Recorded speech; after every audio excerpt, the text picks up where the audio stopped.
صبح اٹھیں، وضو ہے یا نہیں پرواہ نہیں، دل کا وضو پانی سے نہیں ہوتا، ذکر خفی کرتے رہیں۔ ذکر خفی کوئی منزل نہیں ہے، جب دل کی دھڑکنوں سے اللہ نہ شروع ہو جائے تو وہ ذکر قلبی ہے نا۔ جس دن تمہارے دل کی دھڑکنیں اللہ اللہ پکاریں، آج تمہارا طریقت میں پہلا قدم ہے، آج تمہاری منزل جاری ہو گئی۔ جب دل کی دھڑکنوں نے اللہ اللہ پکارا، یہ طریقت ہے۔ اللہ اللہ کرتے کرتے جب اللہ تک پہنچ جاتا ہے تو یہ حقیقت ہے نا، حقیقت کا تعلق ان نظروں سے۔ ہمارے علماء کہتے ہیں، وہ عالم ربانی نہیں کہتے، وہ خاموش ہیں۔ عالم سو کہتے ہیں کہ سب کچھ شریعت میں، وہ کہتے ہیں کہ سب کچھ شریعت میں ہے۔ اب طریقت کو بھی شریعت میں، حقیقت کو بھی، اللہ کے دیدار کو بھی شریعت میں۔ ہم ناروے میں گئے تو وہاں ایک تختی لگی ہوئی ہے، وہاں لکھا ہوا ہے کہ اس کے آگے دنیا نہیں ہے۔ اگر کوئی دنیا کا مہم جو ہوا وہاں جا کے ساکن ہو جائے گا نا۔ جب تم نے کہا کہ سب کچھ شریعت ہے، کوئی اللہ کا طالب ہوگا تو شریعت میں پھنس جائے گا نا۔ کیوں نہیں کہا کہ آگے طریقت بھی ہے، حقیقت بھی ہے، معرفت بھی ہے، دیدار بھی ہے؟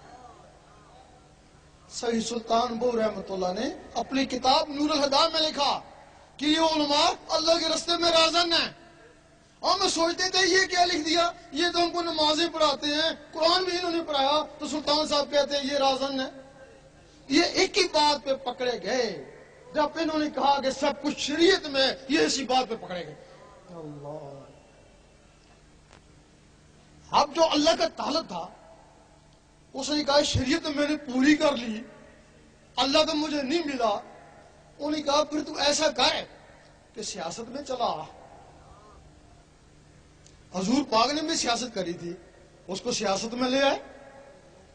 صبح کہنے لگے کہ عورت حکمرانی نہیں کر سکتی، شام کو کہنے لگے عورت حکمرانی کر سکتی ہے۔ اور لوگوں نے پوچھا مولوی صاحب یہ آپ نے کیا کہہ دیا؟ کہنے لگے یہی تو سیاست ہے، یہی تو سیاست ہے۔ اب وہ سیاست میں بھی 5-6 سال اس کے ساتھ لگے رہے، ملا تو کچھ بھی نہیں۔ تو مولوی صاحب اللہ تو نہیں ملا، اب کیا کریں؟ اب جہاد کا ہے کہ وہ کیسے کریں؟ وہ مسجد والے یا رسول اللہ نہیں کہتے، تو ان کو مار وہ تجھے ماریں گے، یہ جہاد ہو گیا۔ مسلمانوں کو آپس میں لڑا دیا نا۔ اب اگر سیٹ ملی تو مولوی صاحب کو ملی نا، یہ جو 5-6 سال اس کے ساتھ لگے رہے ان کو کیا ہوا؟ اگر یہ 5-6 سال اللہ اللہ میں گزارتے، میٹرک نہیں پاس کرتے، کوئی الف بے اللہ اللہ ہی سیکھ لیتے نا، اللہ اللہ کا ثواب تو مل جاتا نا۔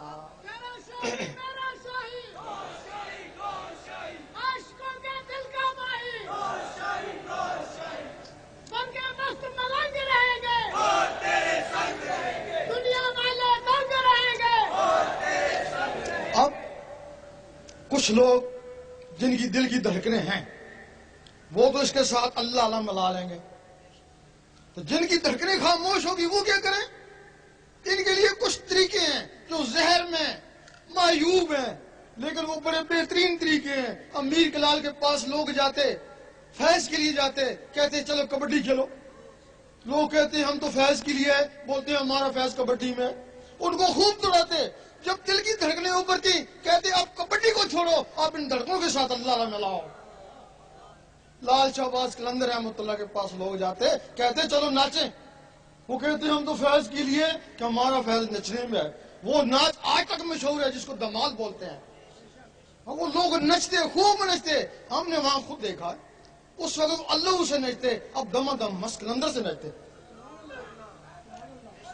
وہاں دیکھا ہے کہ کچھ لوگ دم دم مست قلندر سے ناچ رہے ہیں، اس میں 2 آدمی بے ہوش ہو گئے ناچتے ناچتے۔ ایک کو میں پانی پلانے کے لیے گیا، دوسروں کو دوسرے آدمی پلانے لگے۔ پانی پلا رہا تھا، زبان بند تھی، دانت کسے ہوئے تھے، اندر سے آواز آ رہی تھی دم دم مست قلندر، دم دم مست قلندر۔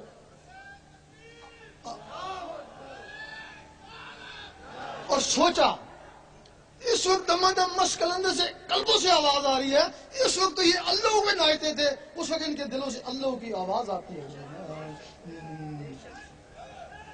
اب ایک اور آسان طریقہ ہے، اس میں نہ کبڈی کھیلنی پڑتی نہ ناچنا پڑتا ہے.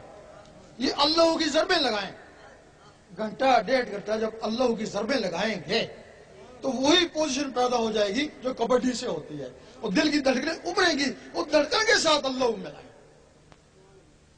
جب وہ رگڑا لگے گا, گرمی بھی آئے گی, اگر گرمی لگے تو دروشی پڑے, وہ اس کو ٹھنڈا کر دے گا.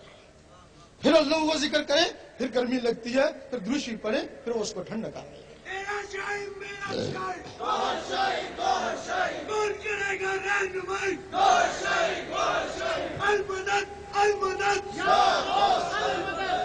اب اس کی اجازت بھی ہوتی ہے.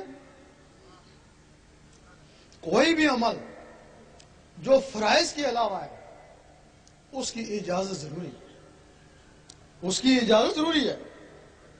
اجازت کیا ہوتی ہے؟ آپ یہاں تہجد پڑھتے رہیں, کام تو بڑا اچھا کر رہے ہیں, لیکن شیطان ایک کونے پہ کھڑا ہنستا رہتا ہے, وہ تھکتا ہے, تیرا دل تو میرے ہاتھ میں ہے نا, جب جی چاہوں گا اس کو موڑ لوں گا. اور تم ایک دن شکایت ہوگی, میں بڑا تہجد گزار تھا, مجھے پتہ نہیں کیا ہو گیا, اور فرض نماز نہیں پڑھ سکتا, تو شیطان نے دل موڑ دیا نا. جب کوئی شخص اس دل میں اللہ کو بسانے کی کوشش کرتا ہے, شیطان کے پاس جنات کی ہندو فوج ہے, حکم دیتا جاؤ اس کو برباد کر, تباہ کر, کچھ بھی کر, یہ اللہ اس کے اندر نہ جائے, ورنہ یہ ساری عمر کے لیے ہمارے ہاتھوں سے گیا. کوئی لوگ ہیں جو اللہ اللہ کرتے ہیں, ان کے دلوں پہ اللہ نقش ہو جاتا ہے. قرآن مجید فرماتا ہے کہ کچھ لوگ ایسے ہیں جن کے دلوں پہ ایمان لکھ دیا, وہی اللہ نقش ہو گیا, وہ ایمان ہو گیا. کچھ لوگ ایسے ہیں کہ جو ہر وقت اللہ اللہ کرتے ہیں, ان کے دلوں پہ مدینہ شریف بس جاتا ہے, کیونکہ وہ خدا بھی نہیں اور جدا بھی نہیں. جب وہ مدینہ شریف بس جاتا ہے, پھر وہ کہیں بھی ہے مدینے میں. اور کچھ لوگ ہیں ہر وقت اللہ اللہ کرتے رہتے ہیں, ان کے دلوں پہ خانہ کعبہ آ جاتا ہے. ایک دفعہ مجدد صاحب نے دیکھا کہ باطنی مخلوق جن فرشتے ان کو سجدہ کریں, بڑے پریشان ہوئے, یہ سجدہ انسان کو جائز ہی نہیں, یہ سجدہ کیوں کر رہے ہیں, کہیں استدراج تو نہیں ہو گیا. آواز آئی, گھبراؤ مت, یہ تمہیں سجدہ نہیں کرے, وہ جو تمہارے اندر خانہ کعبہ بس گئی اس کو سجدہ کر.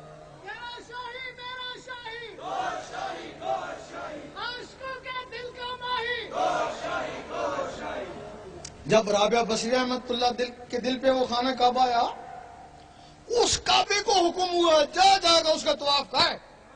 تو یہ ابراہیم علیہ السلام نے گارے مٹی کو بنایا, اس کو میں نے اپنے نور سے بنایا. اب کچھ لوگ کہتے ہیں وہ کعبہ مسالی ہوگا.